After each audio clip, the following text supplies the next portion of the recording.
현금 15만 원 탈취 사건 기념비가 있어요. 아, 탈취 15만 원 사건 유적. 아, 그러네. 그래서 체코스로바키아 반단이 김좌진 장군한테 그 돈을 받고 무기를 넘긴 다음에 그들은 태평양을 떠나갔다. 그 15만 원 탈취 사건이 1920년 1월 4일 날 있었어요.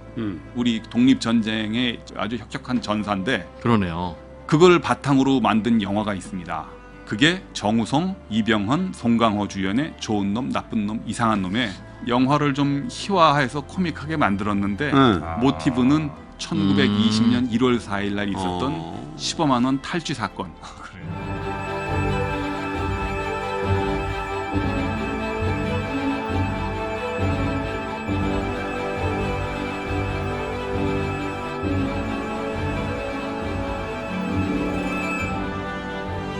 차현진 작가와 함께하는 3프로TV 중역회의 시작하겠습니다. 반갑습니다. 정프로고요. 네, 이프로입니다. 김프로입니다. 네, 중앙은행의 역사 중역회의. 자, 오늘도 우리 차현진 작가와 함께 시작해야죠. 어서 오십시오. 어서 오세요. 안녕하십니까? 네. 반갑습니다. 자, 좋은 난꽃을 갖고 오셨네요. 감사합니다. 새 스튜디오 축하드립니다. 아유, 네, 고맙습니다. 감사합니다. 네. 아주 보기 좋습니다. 네. 네. 어떻게 뭐 밖에서 우리 네. 차 작가님하고 막 손 흔들고 막 사진 찍고 그러시는데 어색하진 않으신가요? 뭐 견뎌야죠. 뭐. 왕관의 무게를 견디고 계시는. 자, 우리 새 스튜디오에서 또 우리 중앙은행 역사를 포함한 하여튼 우리 경제사를 잘 또 시작을 해주시기 바라겠습니다. 예. 자, 우리가 지난 시간에는 중앙은행, 우리 조선은행, 네. 1920년대 요 정도까지 봤었나요? 네네. 그 이제 설립이 됐다 네. 정도까지 얘기가 됐었고요. 오늘 그 이후에 오늘은 이제 조선은행의 일탈. 일탈이요? 예. 그래서 일탈했다가 큰 코 다치는 이야기를 해보도록 하겠습니다. 네, 조선은행의 일탈. 예. 조선은행, 그러니까 중앙은행이 이렇게 뭐 일탈하기가 쉽진 않을 것 같은데. 그러게 말입니다. 네, 무슨 중앙은행의 일탈은 뭐예요? 중앙은행이 민영화 하려고 그랬나? 시킨 일 안 하고 네. 딴 일 하는 거. 딴짓. 예. 뭐 했습니까? 여기 붙었다가 저기 붙었다 해가지고 음. 이제 이윤도 챙기고 잘 보여서 그 일하는 사람들이 네. 출세도 하려고 그러고 네. 하다 보니까 이제 경제가 와장창 망가지는데 그 이야기를 좀 해보도록 하겠습니다. 네. 예. 지금 이야기가 출발되는 요 포인트에서 조선은행은 어떤 상황이죠? 조선은행은 이제 그 만들어져서 예. 초창기에는 일본 사람들이 조선에 그 살기 위해서 이민을 오지 않습니까? 그렇죠. 네. 예, 이민을 와서 어느 정도 자리를 잡으니까 이제는 본격적으로 조선 사람들을 조선의 이제 거주민을 대상으로 그 여수신을 해야 되는데 대출해주고. 예, 일본 군부가 왜 그런 것만 하냐? 네. 우리가 만주를 가야 되는데 아하. 만주로 가야 되는 거 아니야? 하고 이제 자꾸 쑤십니다 그걸.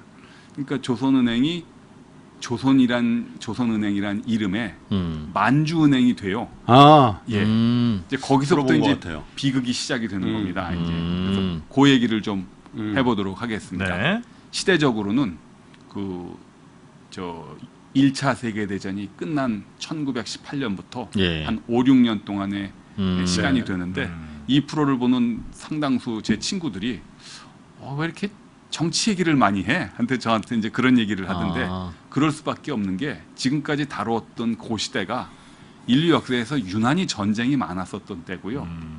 전쟁은 정치의 다른 모습 아닙니까? 네. 예. 그러다 보니까 이제 정치를 얘기를 한 것이고 네. 전쟁을 할 때 중요한 수단 중에 하나가 금융이고 그러다 보니 전쟁과 금융과 정치가 뒤에 네. 엮여가지고 그 전쟁 얘기, 정치 얘기를 좀 많이 그렇군요. 했는데 오늘 다루는 시대도 결국은 또 이제 전쟁 얘기를 안 할 수밖에 없습니다. 할 수밖에. 예, 할 수는 수밖에 없죠. 없습니다. 예. 네. 1차 세계 대전 이 사진 한 장으로 이제 모든 게 다 설명이 될 것 같아요. 네. 유럽 대륙에서 삼국 동맹하고 삼국 협상이 그 팀이 두 리그로 나뉘어져서 네. 서로 치고받고 싸운 거 아닙니까? 19세기까지는 신대륙 내지는 구대륙의 식민지 팽창을 하다가 네. 결국은 그 모든 모순이 그 본토로 집중이 돼가지고 자기네들끼리 이제 멱살 잡고 싸운 건데 사실 세계대전이라는 이름이 어울리지 않을 정도로 정확히 말하면 유럽 대전이죠. 유럽에서만 싸운 거죠. 그렇죠. 예. 네. 요 유럽에서 근데 꼽살에 끼어가지고 딱 하나 끼어 들어간 나라가 있습니다. 일본이죠, 그게. 바로 일본이죠. 네. 일본은 사실은 1차 세계대전의 최대 수혜자거든요. 음. 영일 동맹을 이유로 해가지고 영국 편 든다고 들어가서 중국에서 독일이 갖고 있던 땅들을 다 차지하고 러시아까지 좀 어떻게 좀 쳐보고 싶은데 명분상 러시아하고 영국하고 프랑스가 같은 동맹이었기 때문에 조금 배를 한 80%만 불려요. 20% 공복 상태가 있다가 또 전쟁을 또 하고 이제 일본이 이제 전쟁에 이제 너무 재미를 많이 봐서 1894년 청일 전쟁 이기고 10년 있다 1904년 러일 전쟁 이기고 10년 있다 제1세차 세계대전에서 또 이기고 승전국 되고. 예, 승전국 네. 되고 그래서 일본은 툭하면 일만 있으면 뭐 어디 전쟁할 거 없어 이제 요런 상태의 그때 되면 멘탈리티가 군부가 뭐 막강했겠네요. 그렇습니다. 군부가. 예. 그 일본 안에서도 이제 그만 좀 하자 하는 이제 관료하고 이제 평화파가 있었고 뭔 소리야 이제 배 물 들어올 때 노져야지 무슨 소리야 하고 계속 진출하려고 할 때 네. 오늘 이야기하려고 하는 조선은행이 여기 탔다 저기 탔다 하면서 그 자기의 이익을 넓혀갑니다. 이제 그 이야기를 하려고 되는데 일본의 군부랑 관료 사이에서 그렇죠. 네. 예. 그래서 이제 나중에 일본 사람들이 나중에 결과적으로 얘기했지만 둘이서 근데 너 뭐야 하고 이제 하도 여기 붙고 저기 붙고 하니까 이제 조선은행한테 이제 꿀밤을 때리거든요. 이제 그 얘기가 이제 오늘 이제 네. 주요한 얘기가 되겠습니다. 네. 말씀드린 것처럼 일본이 제1차 세계대전의 특수로 가장 덕본 나라인데요. 네. 덕본 거는 두 가지입니다. 일단 경제적으로 다른 나라가 전쟁하기 바빠가지고 물건도 못 만들고 그럴 때 혼자 물건 만들어서 열심히 수출을 하고 전쟁 물자. 예, 네. 돈을 엄청나게 법니다. 그래서 전쟁이 시작되기 직전인 1913년에는 외환보유액이 4억 엔 정도였는데 전쟁이 끝나고 나서 보니까 22억 엔, 5배가 넘어져요. 20년 전 1894년 청일전쟁 났을 때는 중국한테 받은 3,800만 파운드인가 그 돈으로 일본이 이제 우리는 금이 많아졌으니까 이 나라 국력에 근본이 제도 하겠네 하고 3,800만 파운드 뭐 아주 뭐 4억 엔 내에도 한 5분의 1도 안 되는 그 금액 갖고 근본이 제도를 했었는데 5년 사이에 그냥 뭐 4억 엔이 22억 엔이 늘어났으니 뭐 그때나 지금이나 뭐 외환 보이고 뭐 굉장히 뭐 세계에서 1, 2, 3위 정도 하지 않았을까 이제 그래서 경제적으로는 이제 외환 보유액이 엄청 늘어난 걸로 네. 설명이 될 수 있고 네. 영토 이제 군사적으로 보면 아까 말씀드린 대로 독일이 점령했던 칭다오하고 만주, 시베리아까지 확 점령을 해버립니다. 그래서 뭐 그냥 띵까띵까하고 일본은 너무 해피했죠. 네. 1차 세계대전이. 근데 뭐 좋은 일 끝에는 항상 나쁜 일이 생기는데 그 나쁜 일이 내부에서 찾아옵니다. 이제 인플레이션이라는 이름으로. 네. 예. 인플레이션 중에서도 특히 밥상머리 물가. 서민들이 그때는 뭐 밥이 뭐 쌀이 굉장히 중요한 주식이었는데 그렇죠. 1차 세계 대전 때 농민들 중에 상당수가 산업 국가화하면서 농촌으로 가서 도시로 가가지고 도시 노동자가 되지 않습니까? 네. 공장 노동자가 되는데 쌀값이 몇 배로 뛰는 거예요. 쌀 생산이 줄겠네. 예. 그러니까 쌀값이 뛴 이유가 뭐냐를 두고 지금도 일본 내 학자들이 여러 파가 싸웁니다. 이 당시에 쌀값 두고요. 예. 쌀값이 오른 이유가 크게는 노동자가 줄었다. 이제 농민이 줄었다. 공급 부족, 예, 공급 부족이 있고 수요 과잉. 예. 두 번째는 정경 유착이 심했기 때문에 대기업들 한 두세 군데가 쌀 수입 독점권을 갖고 있었는데 일부러 쌀을 수입 안 하고 아주 물량을 갖고 조물락 해가지고 이윤을 극대화해서 이제 농민들도 화가 내고 도시 근로자들도 화가 나고 그런 설이 있고 최근에 나오는 설은 일본이 1차 세계대전이 끝나고 난 다음에 이미 전쟁이 끝나기 전에도 다음번은 러시아다라고 이미 군부가 찜을 해놓고 러시아에 가서 싸우기 위해서는 군량미가 필요하다고 해서 쌀을 또 상당량을 빼돌렸대요. 그래서 공급도 이제 뭐 이게 줄어들고 그러니까 쌀값이 이제 많이 올랐지 않습니까? 1차 세계대전은 공식적으로 1918년 11월 11일 날 끝나는데 그 한 넉 달 전에 뭐 근데 사실은 그 전에 한 6개월 전은 이미 소강 상태라서 유럽에서도 전쟁이 거의 뭐 끝난 걸로 치고 있었는데 그런 이제 약간 이완된 분위기에서 일본에서 이제 쌀 값이 너무 올랐다, 못 살겠다 하고 이제 데모가 일어나는데 일본 사람 특유의 그 축소 지향형의 일본인들이 우리로 치면 그걸 쌀 폭동이라고 그러고 예. 영어로는 라이스 라이엇이라고 그러는데 일본 안에서는 쌀 소동이라고 부릅니다. 아주 작은 소동이 있었던 것처럼 얘기를 하는데 사실은 그렇지가 않고요. 정권이 뒤집히거든요. 2달 만에. 7월 달에 데모를 시작했는데 9월 달까지 그게 진화가 안 돼서 결국은 데라우치 내각이 붕괴를 합니다. 네. 요게 이제 당시의 모습인데 네. 그 우리나라에도 요 당시에 유행을 했었습니다만 밀짚 모자로 만든 그 메꼬 모자라고 그러죠. 메꼬 모자. 네. 메꼬 모자를 쓰고 평화로운 모습으로 저 정도면 뭐 상당히 평화로운 평화시이네. 예. 폭동이라고 하기는 조금 어색한데 저 정도면. 예. 예? 그런 낮에는 일본에선 저 정도는 이랬는데요. 폭동 아니에요 혹시? 그런가? 이랬는데 네. 예. 밤에는 이제 불 오, 지르고 확 같은 관공서 저건 테러지. 쳐들어가지고 때려 부시고 이제 이렇게 바뀌었어요. 다음 날 아침에 이제 사람들이 이제 또 불탄 거 보고 그러는데 와. 예, 이 메꼬 모자를 보면 또 이제 그런 거가 생각이 나죠. 이제 이 당시에 일본은 어떻게 하면 서양처럼 될까? 어떻게 하면 서양 사람처럼 될까? 해가지고 이 그냥 명예 백인이 되려고 막 노력을 할 때인데 서양 사람들은 모자를 쓰고 다닌다더라. 예. 그러니까 또 밀집으로 이제 모자를 많이 쓰고 다녔던. 그렇죠. 예. 근데 뭐 여담입니다만은 하도 저 일본 사람들이 그 서양을 쫓아가서 그 만든 미신 중에 하나가 혈액형 아닙니까? A형이 많고 B형이 많고. 네네네. 일본 사람들이 동양 사람 중에서는 서양 사람에 가깝게 A형이 좀 많대요. 그거를 우리가 A형이 많기 때문에 인종적으로 선진이다? 동양 중에서는 서양에 가깝다 하는 그런 미신도 거기서 아니 나왔는데 우리 작가님도 A형이세요? 저는 말씀드릴 수가 없습니다. 사회적 편견이 많은 혈액형이라서. AB형이구나. 아 그래요? AB형이 무슨 편견이 있죠? 있죠. AB형? 그런 게 있습니다. 난 잘 모르는데. 몹쓸 혈액형이죠. 아 근데 나는 저기 일본의 서양에 대한 그 뭐랄까 동경? 동경을 어디서 보냐면 요번에도 새로 내각이 출범했잖아. 네. 그러면 연미복을 입더만 쫙 해가지고 네.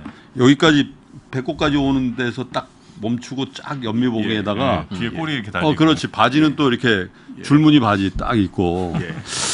야 저게 난 참 이해가 안 되더라고. 지금 서양에서도 그런 나라가 거의 없거든. 그리고 거기 막 백작 뭐 이런 것도 나중에 막 그러니까. 만들어졌잖아요. 예. 하여튼 그 예. 참 좀 독특한 예. 저거야. 데모하면서도 서양 흉내를 내니 참 모자 쓰고 서양 모자 쓰고 참 그러니까.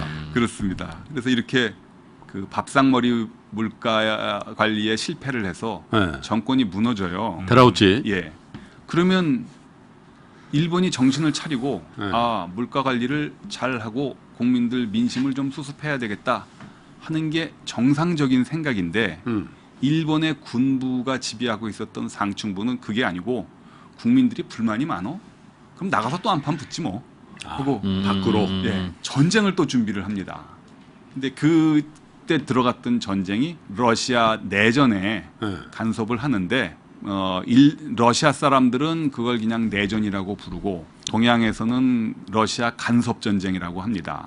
이제 러시아 내부에서 볼셰비키 혁명이 일어나니까 네. 그 거대한 러시아가 제정 러시아가 무너지고 공산 사회로가 하는 거에 대해서 러시아 내부 또는 그 주변국에서 이제 의심스러운 눈으로 보는 거예요. 네. 잘 됐다. 이 기회에 러시아한테 맨날 그 눌려 지내던 주변국들은 이 기회에 우리가 독립을 하겠다는 나라가 있고 무슨 소리야? 우리 형님 나라에 짜르가 당했단 말이야. 그걸 복원해야지 하고 왕당파가 있었고 잘 됐다. 노동자 세계로 가자 하는 적군파가 있었고 이 김에 서방 민주주의처럼 민주국가로 가자 하는 막 몇 개의 파들이 이제 치고받고 이제 막 이런 내전이 이제 시작이 되는데 여기에 서방 세계가 잘 됐다. 간섭 좀 하자. 예, 우리 1차 세계 대전이 끝나고 난 다음에 경기 불황도 찾아오고 군인들이 많아졌잖아요. 각국에서 우리 한국 정쟁도 마찬가지지만 그 큰 전쟁을 치르는 동안 군인들이 많아지고 장교들이 많아졌는데 갑자기 평화가 찾아오면 이게 압력을 분출할 데가 없으니까 전쟁을 또 한 번 하자 네. 하는 게 이제 상층부의 생각이고 그래서 주변국들이 1차 세계대전이 끝나니까 오케이 러시아로 들어가자 해서 이제 큰 전쟁이 또 큰 전쟁은 아니고 그 러시아 내전에 이제 개입을 합니다. 선택을 더 고민해야 돼요.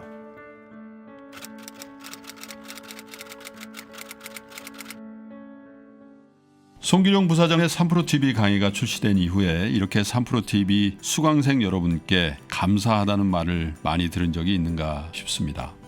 앞으로 직업이 바뀔 게 두 가지가 보이는 게 한국 사회에서 공채가 사라질 것 같다. 이거는 사고와 시선, 의사결정의 변화가 요구되는 시점이죠. 송기룡 부사장의 세상을 읽는 방법 그리고 관점을 통해서 다가올 변화에 준비하십시오. 변화를 준비하시고 기회를 잡아보시기를 바랍니다.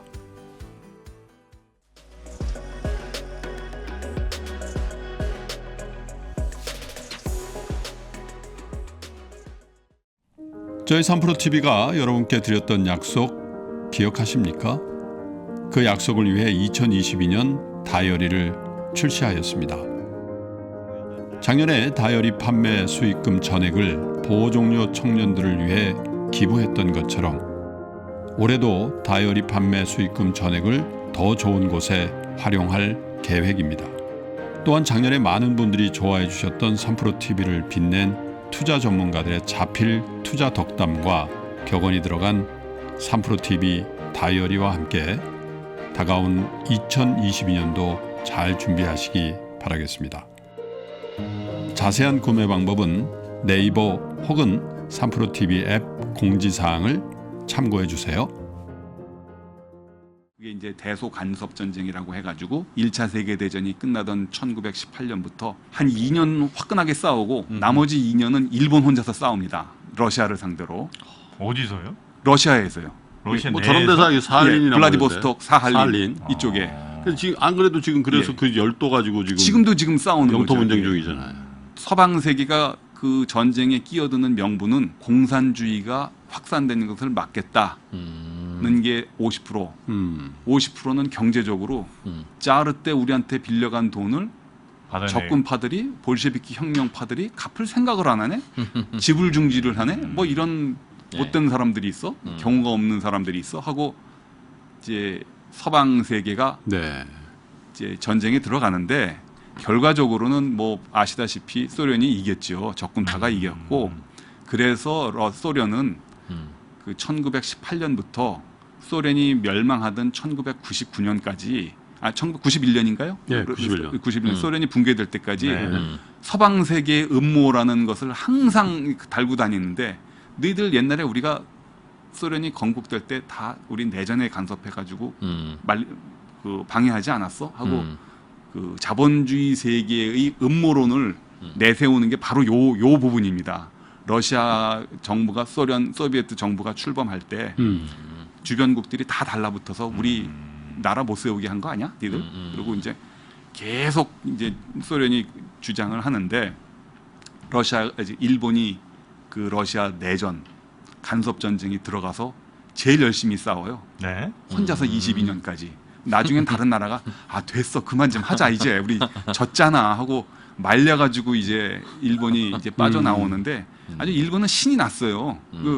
요게 바깥에서 붙는 게 항상 이겨왔으니까 몇 번 동안. 네. 그러니까 그 전쟁에 그 소련에 가서 블라디보스톡하고 사할린 이쪽 가서 열심히 싸우는데 그 직접 러시아랑 싸우기보다는 러시아하고 싸우는 그 체코슬로바키아 군단을 도와준다 하는 체코슬로바키아가 또 이게 굉장히 슬픈 나라입니다. 이게 2차 세계대전이 끝나고 난 다음에는 소련의 위성 국가가 돼서 뭐 빌빌거리다가 네. 그다음에 소련이 해체가 된 다음에는 민족 문제 때문에 또 분리가 돼서 체코하고 슬로바키아하고 나눠졌지 않습니까? 그렇죠. 근데 한 수백 년 동안 그 오스트리아 헝가리 제국 밑에서 끙끙거리고 이제 거의 식민지 상태로 있었다가 가만히 보니까 오스트리아 헝가리가 1차 세계대전 때 짝을 잘못 먹어가지고 독일하고 이탈리아하고 삼국 동맹을 맺어서 전쟁을 하는 걸 보니 이거 잘하면 독립할 것 같거든요. 그래서 러시아 자르가 1차 세계대전이 시작할 때는 네. 아직 러시아 혁명이 일어나기 전이라서 자르가 있었지 않습니까? 자르가 체코슬로바키아한테 야 러시아는 밑에서 내려오고 그 다음에 체코슬로바키아는 옆에서 쳐가지고 그 이 오스트리아 헝가리 때려잡자. 그러면 전쟁 끝나면 너희 독립시켜줄게. 형 진짜야? 하고 이제 바짝 몸이 달아가지고 제정 러시아하고 굳은 약속을 하고 열심히 1차 세계대전 때 러시아와 편이 돼가지고 독일 또는 오스트리아 헝가리하고 이제 막 싸워요. 근데 체코슬로바키아 군단이 굉장히 전쟁을 잘한다고 하더라고요. 체격적으로도 그렇고 용맹스럽다고 그러는데 전쟁을 한참 하고 있는데 볼셰비키 혁명이 나가지고 아하. 자르 체제가 무너지잖아요. 형이 없어졌네. 예. 아 이거 차용증 받았는데 그 약속 열심히 싸웠는데 이제 그 약속을 지켜줄 기억이. 사람이 없는 거예요. 그래서 이제 아 이거 어떡하지? 하다가 적군파 소련 보고 우리 형님하고 약속을 한 게 있는데 왜 네가 방해해서 우리 독립을 반대하는 거야? 하고 이제 둘이서 이제 다시 체코가 이제 요번에는 적군파 볼셰비키 정부를 상대로 해서 또 다른 독립 전쟁을 하는 겁니다. 네. 슬픈 민족인데 여기 지금 사진에 보시면 그래서 이제 자기네들이 모스크바를 치겠다고 체코슬로바키아에서 막 군대가 모스크바까지 쳐들어갔다가 네. 계속 밀리니까 어떤 때는 걷기도 하고 어떤 때는 열차를 타고 뭐야? 저기까지 온다는 거예요? 블라디보스토크까지? 밀려 해가지고 블라디보스토크까지 왔어요. 어우, 진짜 슬픈 민족이죠. 야. 체코슬로바키아 군단이? 예. 아니 체코는 난 저걸 왜 처음 알았지 우리는? 근데 왜 저기로 밀려요? 밀리면 체코는 서쪽으로 밀려야 밑으로 되는 거 밑으로 아니에요? 내려가면 되잖아요, 자기네 동네로. 이제 저 모스크바 쪽에서 적군파들이 이제 이게 그쪽으로 몰았어? 이제 주작기식으로 이게 쭉 몰아오니까. 근데 이 체코슬로바키아 이 군단만 있었던 게 아니고 네. 그 사람 그때 당시에는 전쟁이 낭만적이었는지 나는 군대를 지원한다고 해서 민간인도 많았다고 그래요. 네. 남녀노소 뭐 민병대. 섞여가지고 군대는 한 20만, 일반인까지 합치면 한 50만 정도가 되는데 네. 그 50만이 모스크바부터 블라디보스토크까지 열차 타고 걸어서 옵니다 이게. 설마 우리가 중국 공격하러 갔다가 터키로 쫓겼다는 얘기랑 마찬가지잖아. 어떻게 그렇게 거기로 쫓기냐고요? 거의 그런 식이 되는 거예요 지금. 대박이다. 지치고 지쳐서 블라디보스토크까지 왔는데 일본이 친구요 우리가 너희를 도와줄게. 일본이 체코를 체코를 도와준다고 이제 이거 얼마 안 멀거든. 예, 이제 거기 가가지고 이제 전쟁을 하는 겁니다. 그래서 이제 일본이 아우 살판 났어 하고 우리가 체코 도와줄게 하고 이제 러시아를 상대로 야. 열차도 폭파시키고 뭐 군대랑도 싸우고 해서 그랬구나. 뭐 아주 엄청나게 열심히 싸우고 이런 모습들을 일본 국민들한테 보여주면서 이 정권 안보의 이제 이 부풍이라고 해야 되나? 이제 이걸 이제 쓰는 겁니다. 우리는 싸우고 있고 잘 우리 싸우고 있다. 잘 싸우고 있다. 국민들이 지금 우리를 군대를 응원하기도 바쁜데 뭐 쌀값 좀 올랐다고 뭐 그런 거 갖고 데모를 하냐. 지금 저기 민심을 하나로 수습을 해가지고 우리 전쟁에서 이기는 거를 빌어야 되지 않겠어 하고 이제 이렇게 해서 우리가 블라디보스토크, 하바롭스키까지 이렇게 정벌에 성공을 했다. 이제 뭐 그런 장면입니다. 여기 가만히 보면 일장기만 있는 게 아니고 체코. 저기 체코기도 있고 뭐 이제 이런 게 있습니다. 우리가 그러네. 체코를 도와서 이렇게 하바롭스키까지 다 이렇게 점령을 했다. 얼마나 자랑스러우냐. 이겼어요? 블라디보스토크를? 예.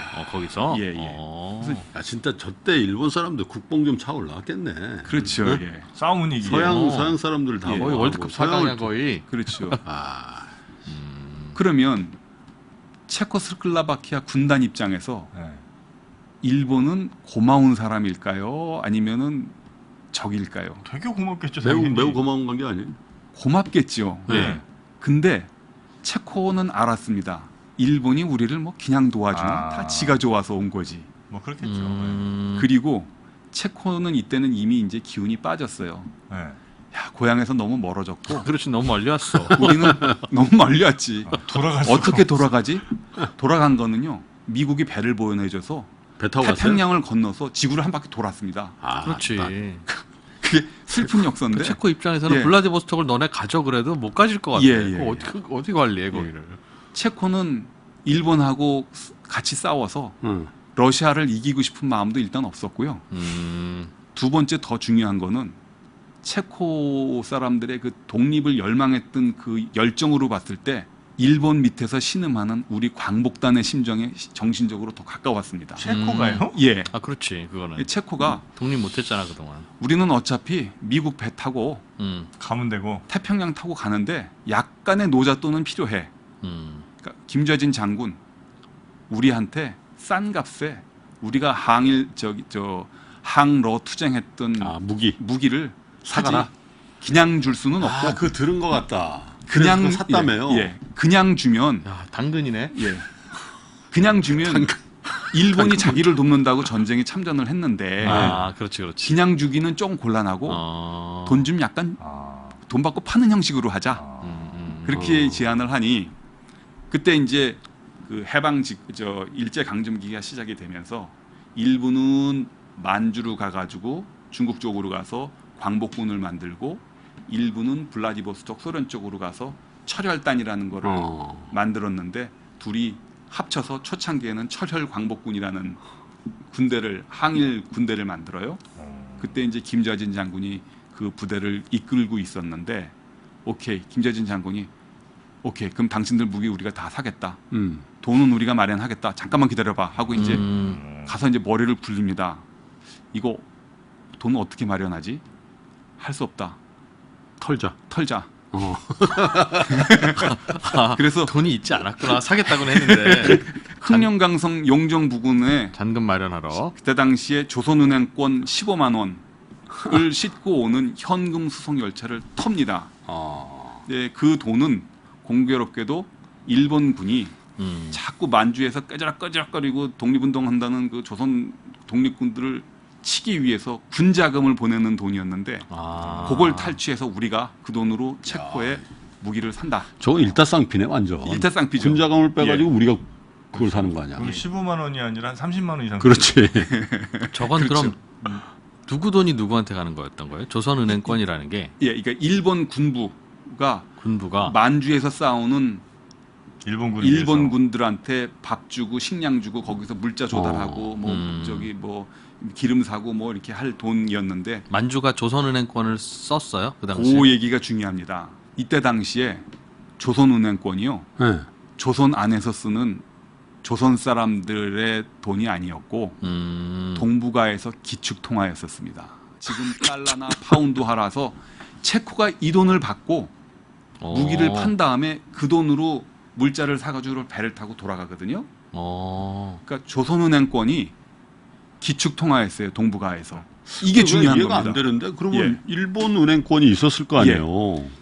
그거 이제 나중에 좀 이따 말씀드리는데 네. 지금 말씀해 주세요. 일본은 조선을 먹고 만주로 넘어가면서도 불안했어요. 열도였던 우리나라가 조선 만주까지 다 잡아먹고 난 다음에 엔화 블록을 갖고 버틸 수 있을까? 이 식민지 쪽에서 만주나 이쪽이 영토도 넓고 뭐 경제권도 훨씬 큰데 여기서 오히려 문제가 생기면 내부까지 파급이 돼서 같이 망하는 거 아니야? 그렇게. 그래서 일본에서는 일본은행권을 쓰고 조선은행을 지지해서 조선은행권을 기축통화를 해서 조선은행권은 만주에서도 쓰고 중국에서도 쓰고 소련 블라디보스톡에서도 쓰도록 하는 그런 전략을 썼어요. 근데 그렇게 돈이 쓰이려면 뭔가 믿을 구석이 있어야. 그렇죠. 우리가 그러니까 달러를 기축통화로 쓰는 건 미국의 군사력이든 경제력인데 조선은행권은 무슨 힘으로? 조선은행 법을 보면 조선은행권은 일본은행권하고 1대1로 교환한다. 그 조항이 있었습니다. 이제 2차 세계대전이 한참 심각해지는 41년으로 가면 그게 깨지는데 그래서 만주나 중국 사람들이 보기에는 블라디보스톡이 보기에는 이 돈이 저 돈이 될 수 있다. 우리를 지배하는 뭐 적군파 러시아 이 볼셰비키 정부나 뭐 만주 군벌이나 장개석 정부나 이런 거보다는 조선은행권은 훨씬 믿을만하지 하고 이 만주에 사는 중국 사람하고 블라디보스톡에 사는 러시아 사람들이 오히려 조선은행권을 선호해서 조선은행권이 기축통화했었습니다. 일본 내에서는 일본 돈이 이제 그냥 자기네 돈이고 대외용으로는 하여튼 조선은행권을 그렇습니다. 다 썼다는 거군요. 그걸 조선은행에 근무하는 조선은행 사람 또는 조선인들이 야 그래 우리가 역시 훌륭한 나라라고 생각을 하면 일본인 이중대가 되는 것이고 이제 그렇지 않습니까? 이제 그렇지. 동북아에서 누렸던 조선은행권의 지위를 어떻게 볼 것이냐. 그게 또 이제 역사를 보는 또 다른 이제 중요한 시각이 될 텐데 네. 어쨌든 조선은행권이 체코 군단이 안심하고 받아서 넘길 수 있을 만한 네. 야. 기축통화였다. 근데 이제 체코 군단이 이 돈 어디서 났어? 이건 안 물어봤고. 안 물어봤지 이제. 어차피 가는 거 뭐. 예, 아, 예. 그렇지. 그래서 용종에 가면 그 옆에 지금 큰 비석이 있지 않습니까?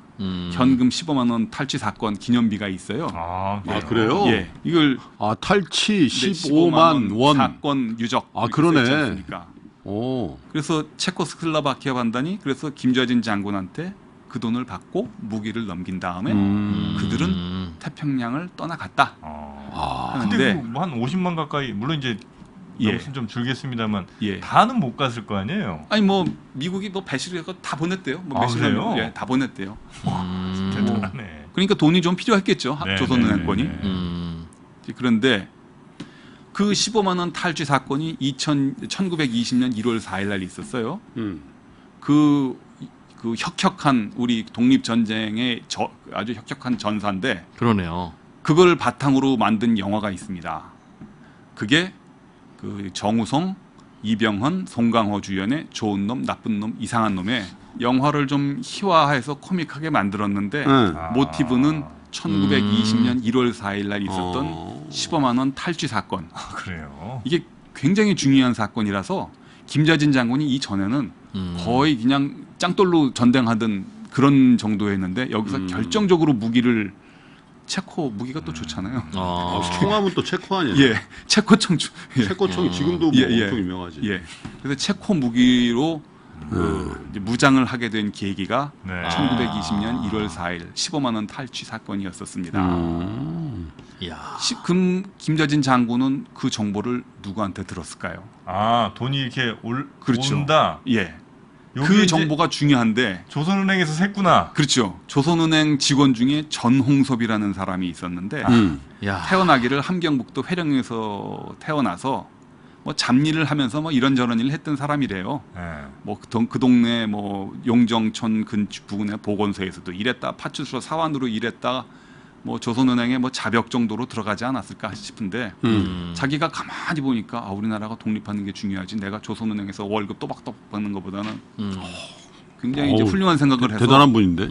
그거를 이제 독립군한테 알려줘요. 15만 원이 만주로 간다. 예. 예, 그래서 이제 그 일은 성공하고 난 다음에 일본이 가만히 있겠습니까? 쥐잡듯이 잡아가지고 일망타진을 할 때 잡혀 들어갔어요.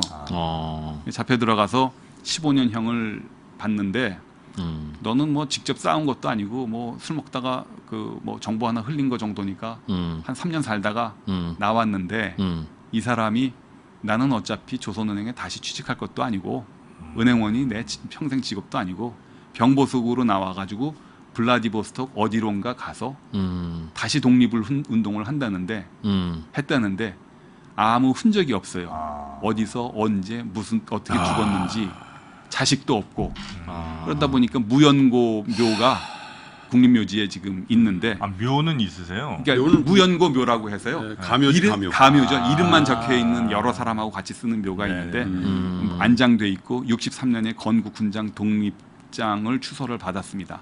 그래서 제가 특이하게 보는 거는 은행원 중에도 독립운동가가 있었네. 선배님 독립운동님 하셨군요. 그렇게 되네.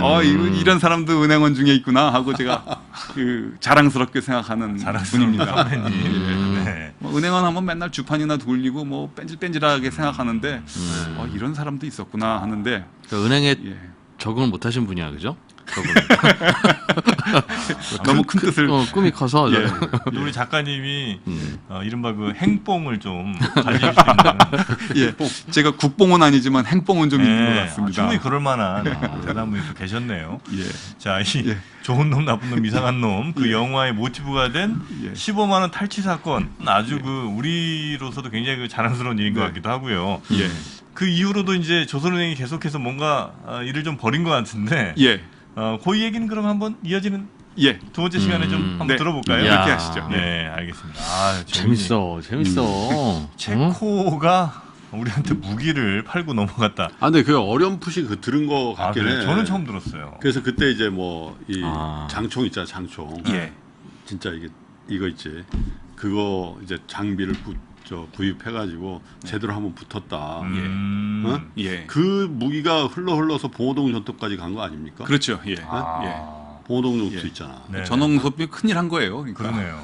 그리고 전쟁에도 돈이 이렇게 많이 필요하다는 것도. 예. 한국은행 뭐 하십니까? 저런 분들을 예. 예? 예. 늦게나마 명예총재 같은 걸로 좀 하시고 예. 그래야 그래야 될것 말이 안 같아요. 됩니까? 예. 아니 뭐 좋은 아이디어입니다. 네. 예. 전홍석 명예총재님 강력하게 저희가 한번 밀어보겠습니다. 네. 자, 그럼 우리 차현진 작가님과 시간은 요걸로 일단은 마무리하고요. 이어지는 이야기는 또 다음 시간에 계속해서 듣도록 하겠습니다. 네, 오늘 이 시간도 함께해 주신 우리 차현진 작가님 고생 많이 하셨습니다. 네, 감사합니다. 1 더하기 1이 무한대가 되는 시간 1프로TV가 여러분을 찾아갑니다. 각 분야의 1프로 최고 전문가들이 모여 펼치는 지식의 향연 지금 시작합니다. 1프로TV 꼭 구독해주세요.